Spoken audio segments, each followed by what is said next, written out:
የብቸና ከተማ የምስራቅ ጎጃም ዞን አስተዳደር ስር ከሚገኙ የከተማ አስተዳደሮች ውስጥ አንዷ ስትሆን በ2002 ዓ.ም በይፋ የአስተዳደር ወሰን ተሰርቶላት በራሷ ገቢ እንድትለማ ምቹ ሁኔታ የተፈጠረላት ከተማ ናት። ብቸና ከተማ እንደ ከተማ መመስረት የጀመረችው በሁለተኛው የጣሊያን ወረራ ወቅት ከ1928 ዓ.ም ጀምሮ ካምቦ በሚል ስያሜ ነበር። በሂደትም በአሁኑ አሮጌው ብቸና ስያሜውን ተውሳ ከድል በኋላ ብቸና ከተማ የብቸና አውራጃ ዋና መቀመጫ በመሆን እስከ 1983 ዓ.ም ድረስ አገልግላለች። ከ2002 ዓ.ም ጀምሮ የከተማዋን የህዝብ እድገትና የኢኮኖሚ እንቅስቃሴ መሰረት በማድረግ የህዝቡን የመልማት ፍላጎት በመረዳት የክልሉ መንግስት በከተማ አስተዳደርነት እንድትመሰረት ህዝቡ በሚያመነጨ ኢኮኖሚ ራሱንና አካባቢውን እንዲያለማ በጎ ምላሽ ተሰጥቷል። በአሁኑ ሰዓት በ5 የቀበሌ አስተዳደሮች በማዋቀር የህብረተሰቡን የመልካም አስተዳደር ችግሮችን ለመፍታት የልማት ስራዎችን ለማሳለጥ የማህበራዊ ተቋማትን ለማጠናከርና ለማስፋፋት የዲሞክራሲ ስርዓት ግንባታን ለማጠናከር ጥረት እየተደረገ ይገኛል። ባለፉት 3 ዓመታት በተለያዩ የሀገሪቱ ክፍሎችና በክልሉ የተፈጠረው የጸጥታ ችግር ለኢኮኖሚና ለከተማ ሁለንተናዊ እድገት አሉታዊ ተጽዕኖ ቀላል ነው ባይባልም ይህንን ጫና በመቋቋም ዛሬም በእድገት ጎዳና ላይ መሆኗን የሚገልጹ አበረታች ስራዎች አሉ። ባለፉት 5 ዓመታት በከተማዋ የታዩ መሰረታዊ የኢኮኖሚ ማህበራዊና የፖለቲካ እድገቶች ለውጦችን በንጽጽር እንመለከታለን። በከተማ አስተዳደርነት ስትመሰረት ዓመታዊ በጀቷ በመቶ ሺዎች የነበረ ሲሆን በአሁኑ ሰዓት ወይም በ2018 ዓ.ም ዓመታዊ በጀት 262.7 ሚሊዮን ብር ደርሷል። ይህ ኢኮኖሚ እድገት የሚያሳየው በአገር አቀፍና በክልሉ መንግስት ከተማ አስተዳደሮች በራሳቸው ገቢ እንዲለሙ ያስቀመጠው አሰራር በግልጽ የመንግስትን ውጤታማ የኢኮኖሚ ፖሊሲ ነው። ይህ ኢኮኖሚ እድገት በከተማዋ በተለያዩ መስኮች ላይ ለውጥ እንዲመጣና የማህበረሰቡን ተጠቃሚነት ለማረጋገጥ ወሳኝ ሚና ተጫውቷል። አንደኛ፣ ትምህርት። በብቸና ከተማ አስተዳደር ስር 5 አንደኛ ደረጃ ትምህርት ቤቶች፣ 2 አጠቃላይ ሁለተኛ ደረጃ ትምህርት ቤቶች፣ 1 ቅድመ መደበኛ ትምህርት ቤት ይገኛሉ። እነዚህን ትምህርት ቤቶች ለማዘመን የውስጥ ቁሳቁስና የሰው ኃይላቸውን ለማሟላትና በሙሉ አቅማቸው ወደ ስራ እንዲገቡ ጥረት ተደርጓል። በደጃዝማች በላይ ዘለቀ አጠቃላይ ሁለተኛ ደረጃ ትምህርት ቤት ውስጥ አልማ በብር 4.4 ሚሊዮን ባለ 2 ፎቅ ህንፃ በመገንባት ምቹ የማስተማሪያ ክፍሎችን አበርክቷል። በብቸና አጠቃላይ ሁለተኛ ደረጃ ትምህርት ቤትም ተማሪዎችንና ወላጆችን በማስተባበር በ7.6 ሚሊዮን ብር ባለ 2 ፎቅ ህንፃ በመገንባት ምቹ የማስተማሪያ ክፍሎችን ያበረከተ ሲሆን ለዚህ ግንባታ አልማ ብር 400,000 ድጋፍ አድርጓል።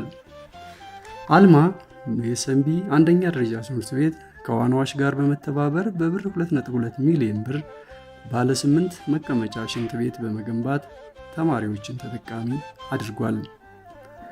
በእነማይ አንደኛ ደረጃ ትምህርት ቤት ውስጥም ሙሉ የቅድመ መደበኛ ትምህርት ቤት በብር 12.48 ሚሊዮን የክልል በጀት በመገንባት የአካባቢውን ህፃናት በቀን 1 ጊዜ በመመገብ መጪውን ትውልድ በእውቀትና በክህሎት ለመገንባት በትኩረት እየተሰራ ነው።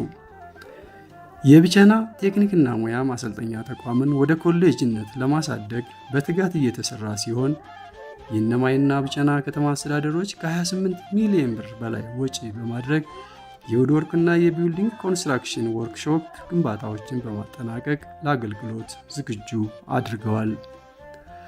ተማሪዎችና የተለያዩ የህብረተሰብ ክፍሎች የሪፈረንስና የንባብ አገልግሎት እንዲያገኙ በማሰብ በብቸና ከተማ በብር 7.87 ሚሊዮን ባለ 2 ፎቅ ህንፃ የህዝብ ቤተ መጻሕፍት በመገንባት አጠናቋል። ጤና። በጤናው ዘርፍ መንግስት ልዩ ትኩረት በመስጠት የሚሰራውን የቅድመ በሽታ መከላከል ስራ ለመስራት እንደ ከተማ በ5 ቀበሌዎች የተሟላ የጤና ኤክስቴንሽን ስራዎች የተሰሩ ሲሆን ለዚህም አስፈላጊው ባለሙያዎች ተሟልተዋል። ጤና የሁሉም መሰረት መሆኑን የተረዳው መንግስታችን የቢቸና ጤና ጣቢያን በማዘመን እና ህዝቡን በማህበረሰብ አቀፍ ጤና መድን በማዕቀፍ ጤናማና አምራች ዜጋ ለመፍጠር በትጋት እየተሰራ ይገኛል። በከተማችን 10,408 የህብረተሰብ ክፍሎችን የጤና መድን ተጠቃሚ ለማድረግ እየተሰራ ሲሆን አገልግሎቱም ደግሞ የቢቸና ሆስፒታልን የሰው ኃይልና ቁሳቁስ በማሟላት ህሙማን ሩቅ ሳይንገላቱ እንዲያገኙ እየተሰራ ይገኛል። በሆስፒታሉም ልዩ ልዩ ስፔሻሊስቶችና ጠቅላላ ሐኪሞች የሚገኙ ሲሆን የውስጥ ቁሳቁስ በማሟላት የተሻለ አገልግሎት እንዲሰጥ አልማ በብር 11 ሚሊዮን የቲቢ መመርመሪያ ማሽን በመግዛት ድጋፍ አድርጓል። የህሙማን መመገቢያ ክፍሎችም በ3.3 ሚሊዮን ብር ተገንብተው አገልግሎት እየሰጡ ይገኛሉ። መሰረተ ልማት ለአንድ ከተማ መሟላት ከሚገባቸው ነገሮች ቀዳሚው መሰረተ ልማት ነው። ባለፉት 5 ዓመታት 2.85 ኪሎ ሜትር የኮብል መንገድ በብር 22.36 ሚሊዮን፣ 14.98 ኪሎ ሜትር የጎርፍ ማፋሰሻ ቦይ ወይም ዲች በብር 49.51 ሚሊዮን፣ 9.64 ኪሎ ሜትር የመብራት መስመር ዝርጋታ ስራዎች በብር 11.558 ሚሊዮን ተሰርቷል። የቢቸና ከተማ ይበልጥ ለማስዋብና ለነዋሪዎቹ ምቹ ለማድረግ መንግስት የጀመረውን የኮሪደር ልማት በመተግበር ላይ እንገኛለን። ይህንን የኮሪደር ልማት በራስ አቅም ለመስራት ከብር 31 ሚሊዮን በላይ ወጪ ተደርጎ 300 ሜትር የኮሪደር ልማት በመስራት ላይ እንገኛለን። የከተማዋ ተጨማሪ ውበት የሆነው የመሃል አስፋልት አጥር ስራ 4.85 ሚሊዮን ብር ወጪ በማድረግ 1.22 ኪሎ ሜትር ተሰርቷል። የቀበሌ አስተዳደሮችን ለአገልግሎት ምቹ ለማድረግ በማሰብ የ02 ቀበሌ የቢሮ እድሳትና ደረጃውን የጠበቀ አጥር ግንባታ በብር 3.82 ሚሊዮን ተገንብቷል። የ03 እና 04 ቀበሌዎችም ጽህፈት ቤቶችን ሙሉ እድሳትና አዳራሽ ግንባታ ተከናውኖላቸዋል። በቢቸና ከተማ አስተዳደር ከተማውን የሚመጥን የአስተዳደር ህንፃ መገንባት አስፈላጊ ሆኖ በመገኘቱ ባለ 2 ፎቅ ህንፃ በብር 31 ሚሊዮን ብር ወጪ በማድረግ ሁለገብ ቢሮ ተገንብቶ ለአገልግሎት ተዘጋጅቷል። የወጣቶች መዝናኛና የስፖርት ማዘውተሪያ ሜዳን አጥር በብር 4.55 ሚሊዮን፣ እጅጉ ዘለቀ የወጣቶች መዝናኛ ሁለገብ ፓርክ ውስጡን የማስዋብና ለአገልግሎት ክፍት ለማድረግ ብር 10.22 ሚሊዮን በመመደብ የተሻለ መዝናኛ እንዲሆን ተሰርቷል። በከተማዋ የሚስተዋለውን የትራፊክ መጨናነቅ ለመፍታት የደረቅ ጭነት መኪናዎች ፓርክ በብር 1.57 ሚሊዮን ወጪ በማድረግ በመገንባት ለአገልግሎት ዝግጁ ሆኗል። የውሃ መሰረተ ልማት በከተማዋ ባለፉት በርካታ ዓመታት የህዝቡ ጥያቄ የነበረውን የንጹህ መጠጥ ውሃ አቅርቦት ችግር ለመፍታት ጥረት ተደርጓል። ያለፉት 5 ዓመታት በአፍሪካ ልማት ባንክ ሙሉ ወጪ 26.4 ኪሎ ሜትር የውስጥ ለውስጥ ቧንቧ ዝርጋታ ስራ፣ 6.2 ኪሎ ሜትር ዋና መስመር ዝርጋታ ስራ በመስራት የንጹህ መጠጥ ውሃ አቅርቦት ችግርን ሙሉ በሙሉ መፍታት የተቻለ ሲሆን በአሁኑ ሰዓት 6730 ደንበኞች ይገኛሉ። ኢንቨስትመንት የቢቸና ከተማ ለምስራቅ ጎጃም ዞን ይበልጥ ማዕከል መሆኗ ይታወቃል። የአየር ንብረቷም ለስራና ለኑሮ እጅግ ተስማሚ ነው። ይህንን የተረዳው መንግስታችን የተለያዩ ባለሀብቶች በከተማዋ ኢንቨስት እንዲያደርጉ በተደጋጋሚ ጥሪ እያደረገ ይገኛል።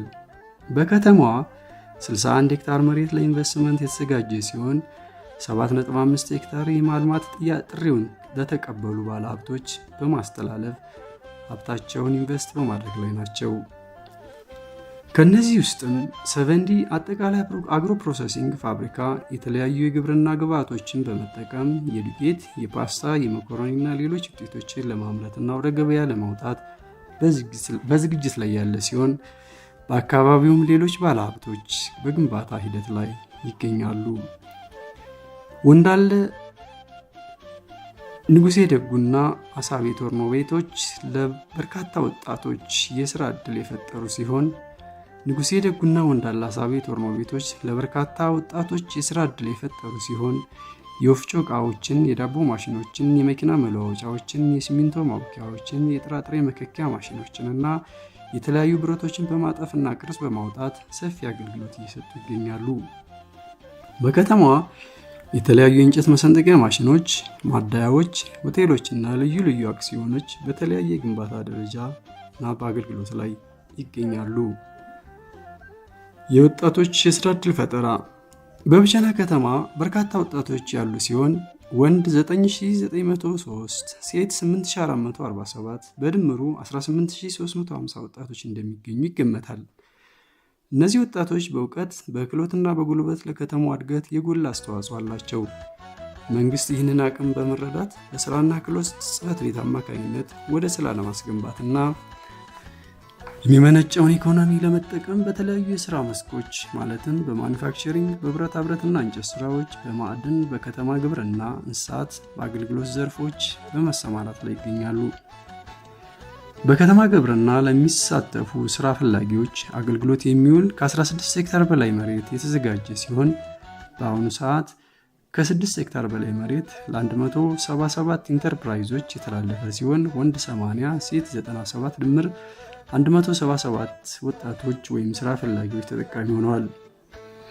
ለተደራጁ ወጣቶችና ለስራ ፈላጊ ህብረተሰብ ክፍሎች በከተማ አስተዳደሩ ሙሉ ወጪ 7 ብሎክ ወይም 18 ሼዶችን ያካተተ በብር 9.076 ሚሊዮን በመገንባት 422 ኢንተርፕራይዞች ወደ ስራ የገቡ ሲሆን ወንድ 204፣ ሴት 392 ድምር 596 ስራ ፈላጊዎች ወደ ስራ እንዲገቡ ተደርጓል። እንደ ዞን አስተዳደር ሞዴል የሚሆን ኢንተርፕራይዞችን ለመፍጠር ባለ 3 ብሎክ ሼድ ግንባታ በብር 958 ሚሊዮን ብር በመገንባት ላይ ይገኛል። ይህ ሼድ የበሬ ማድለቢያ፣ የአንድ ቀን ዶሮ ጫጩቶች ማሳደጊያ እና የስጋ ዶሮ ማድለቢያ ያካተተ ነው። በከተማ አስተዳደሩ ሙሉ ወጪ 6.2 ሚሊዮን የተገነባ G+1 የገበያ ማዕከል ያለ ሲሆን በተለያዩ የሥራ ዘርፎች የተሰማሩ ኢንተርፕራይዞች እየሰሩበት ይገኛሉ። ማህበራዊ አገልግሎትን በተመለከተ መንግስት የህብረተሰቡን ማህበራዊ ችግር ለመፍታት በሰጠው ትኩረት መሰረት የቢቸና ከተማ አስተዳደርም የነዋሪዎችን ችግር ለመፍታት ጥረት እያደረገ ይገኛል። አንደኛ፣ የቀበሌ ቤት ግንባታ በከተማዋ የተለያዩ አቅጣጫዎች በመንግስት ሙሉ ወጪ በህዝብ ተሳትፎና በረጂ ድርጅቶች አማካኝነት 4 ብሎክ ቤቶችን በብር 4.62 ሚሊዮን በመገንባት በችግር ውስጥ የሚገኙ የህብረተሰብ ክፍሎችን በቀበሌ በማስተቸት ቅድሚያ የሚሰጣቸውን በመለየት በርካታ አባራዎች ተጠቃሚ አድርጓል። ሁለተኛው፣ በተለያየ ችግር ላይ የሚገኙ የህብረተሰብ ክፍሎችን በመለየት ሰብአዊ ድጋፎችን በማጠናከር በበዓላትና በቋሚነት እየደገፈ ሲሆን በየዓመቱ የህብረተሰቡን በማስተባበር የድጋፍ ለሚያስፈልጋቸው ተማሪዎች ሙሉ የመማሪያ ቁሳቁስ በመደገፍ ላይ ይገኛለን። በቀጣይ ትኩረት የሚሹ ጉዳዮች፣ አንደኛ፣ በደጃዝማች በላይ ዘለቀ ትምህርት ቤት ግቢ ውስጥ ተጀምሮ የቀረና በአሳዛኝ ሁኔታ ውስጥ የሚገኘው የቤተ መጻሕፍት ግንባታ ጉዳይ ትኩረት ሊሰጠው ይገባል። ሁለተኛ፣ በቢቸና አጠቃላይ ሁለተኛ ደረጃ ትምህርት ቤት ውስጥ ግንባታው በአልማ ተጀምሮ በመፈራረስ ላይ የሚገኝ ባለ 2 ፎቅ ህንፃ ትኩረት የተነፈገው ስለሆነ ሊታሰብበት ይገባል። የቢቸና ቴክኒክና ሙያ ማሰልጠኛ ተቋም ወደ ኮሌጅነት ለማሳደግ እንቅፋት የፈጠሩ የውስጥ ለውስጥ የመሰረተ ልማት ችግሮችና ከሶስተኛ ወገን ነፃ አለመሆኑ አሳሳቢ ስለሆነ ሊታረም ሊስተካከል ይገባል። የጠጠር መንገድ ግንባታዎች መቋረጥና ህብረተሰቡ የመንገድ ተጠቃሚ አለመሆን፣ የመብራት ተደራሽነት አዝጋሚ መሆንና ከአቅም በላይ ክፍያ መጠየቅ፣ በከተማ የተካለሉ የገጠር ጎጦች የመሰረተ ልማት ጥያቄዎች አለመመለስና ፕላን አለመውጣት፣ የህዝብ ቤተ መጻሕፍቱ ህንፃ ስራ አለመጀመር ዋና ዋናዎቹ ሲሆኑ በቀጣይ ይስተካከላሉ ተብሎ ይጠበቃል።